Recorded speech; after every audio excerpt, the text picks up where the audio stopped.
কি গো নানা, কি গো নানিরা, ভুলে গেছো নাকি খালি লাহারি খাইছো? সামনে 25 তারিখে কিন্তু রাকসু নির্বাচন আছে। এই রাকসু নির্বাচনে সংস্কৃতি বিষয়ক সম্পাদক পদে আমি কিন্তু হারিয়েছি জাহিদ হাসান জোহা, সংস্কৃতি বিষয়ক সম্পাদক। ব্যালট নম্বর কিন্তু 5। নানারা নানিরা খালি লাহারি খায়ো না জি, ভালো করে মনে রেখো। তো যেহেতু আমার পদের নাম সংস্কৃতি বিষয়ক সম্পাদক, আমি তাই চেষ্টা করেছি যে আমার পদের সাথে মিলিয়ে যে কোনো প্রচারণার পদ্ধতি অনুসরণ করা যায় কিনা, যেটা আমার পদের সাথে মিলবে।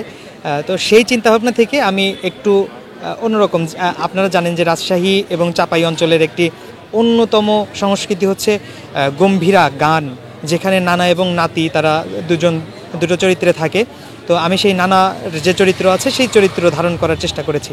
মূলত আমার পদটাকে ফুটিয়ে তোলার জন্যই আমি একটু এই ধরনের পদ্ধতি অবলম্বন করেছি। আমি মূলত যে কস্টিউমস ধারণ করেছি, এটা আমার স্পেশালি অনলাইন ভিত্তিক যে প্রচারণা আমি চালাবো সেই প্রচারণার জন্য একটা কন্টেন্ট তৈরি করতে আমি এই কস্টিউমসটা নিয়েছি।